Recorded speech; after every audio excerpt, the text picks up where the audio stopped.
I recently visited these three republics in the Northern Caucasus called Dagestan, Chechnya and Ingushetia. And in this video I'll be going over how I prepared for this trip, and I'll also be going over the Q&As that popped up in the comment section of the videos that I posted about my journey. If you're here watching this video, it means that you're probably interested in traveling to these republics as well one day. I will describe you my experience for you to get the necessary knowledge out of it in order to carry out a similar journey one day. To start with, I'm a Muslim revert from Luxembourg, and in the eyes of someone that strives to unravel the world, these three republics in the Northern Caucasus are quite appealing. I mean, the history, the food, the landscapes and the discipline of the people overall. It was my first time in the Northern Caucasus, and it was shocked by the amount of hospitality that has been given to me over there.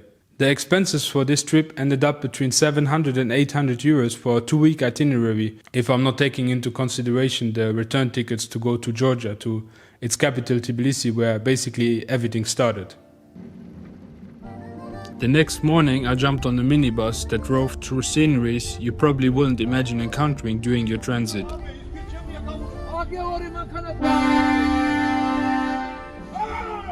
Until we would reach the border with Russia.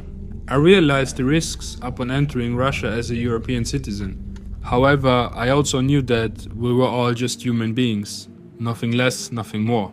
The goal was to travel to those three republics of the Caucasus, which are known for being red-flagged areas on the internet. So, how do you prepare yourself for such a trip on your own? Number 1. Pick up some language skills. Russian is the most widely spoken language across those areas, which together encompass over 40 different ethnic languages. Get an app and start practicing daily, even if it's just 15 minutes a day. Number 2. Paperwork. Most citizens require an e-visa to enter Russia, but it doesn't stop there. Some districts that are near the border with Georgia and Azerbaijan require you to have a special permit from the FSB, and this applies for foreign citizens. And for each district, the way to apply for such a permit is different. Number 3. Try to make local contacts. Reach out to people over there through the social media platforms. Some will respond to you, others will not, and others will even end up hosting you. And if you don't try, you won't make it. Number 4, pack light. A medium-sized backpack. Nothing less, nothing more. Everything extra will end up being a burden on your way, as you might end up doing a lot of auto stops. Number 5, invoke Allah by making dua and be confident. Number 6, pick a settlement as remote as possibly and make it your goal to get there. Number 7. Be always ready to accept invitations from the local people, even if it might disrupt your initial itinerary. Because trust me, this is what is going to make up your journey later on.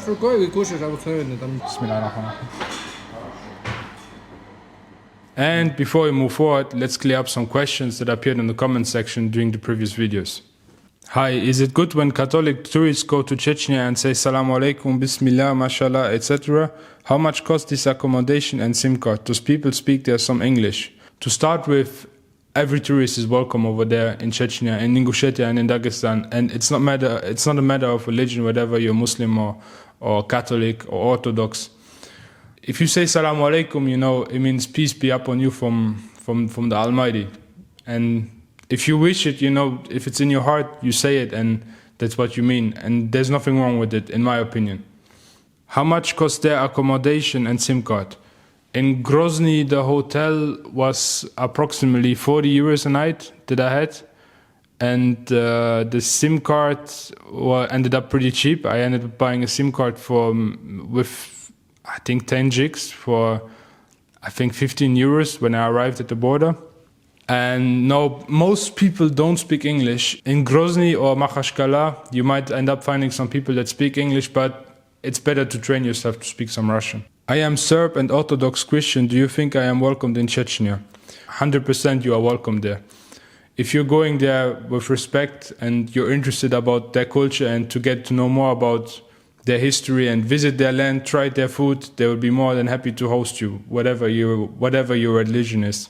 Philip, where are you from? I was just wondering. I am from the Grand Duchy of Luxembourg. It's a very small country in Europe. Is it safe to fish there? The Caspian Sea is more of a complex subject. I believe over there it must have been safe because I saw a lot of fishermen.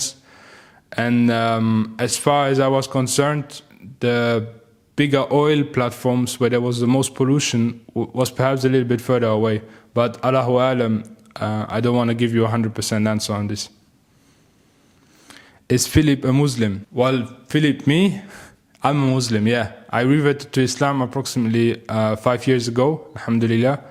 But initially I was born in a Catholic family. That's why I still have the name Philip.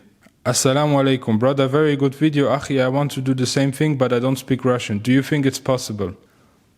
Well, I do think it's possible, to answer you shortly, but you might encounter a little bit more struggles on your way, such as like the language barrier. Although if you're having a SIM card and you always try to use the translator to get along with people, you might end up finding your way. But at the end of the day, let's just say if you know that in 3 months you will go there, start practicing right now, and every word that you will pick in the Russian language will end up helping you.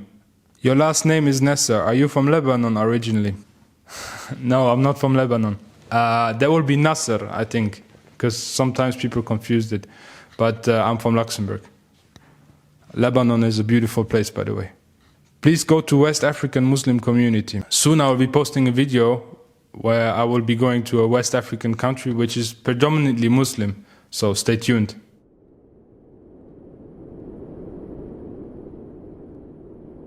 Before starting this journey, I already realized how challenging this itinerary will become.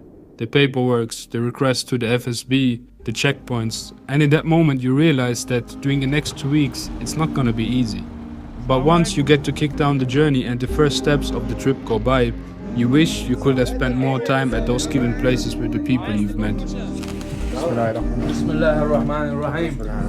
Such as discovering more ancient towers and graves in Ingushetia with Ahmed, eating more galnash with Erzo in Chechnya, who showed me the biggest mosque in Europe, unraveling some abandoned Soviet torpedo centers that are hidden on the water, hitchhiking on a few more trucks in between the rock mountains of Dagestan until I will end up sleeping in a mosque in the remotest villages. Is there a better place to sleep than the house of Allah subhanahu wa ta'ala? Or ending up being deported after being deported over here from the local authorities.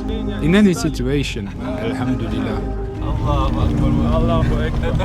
And just like that, those places that we're being told of to avoid became like home. And in case you need any additional help organizing a similar trip, I'll leave you my email address here down below in the description, so don't hesitate to reach out to me. Wassalamu alaikum wa rahmatullahi wa barakatuh.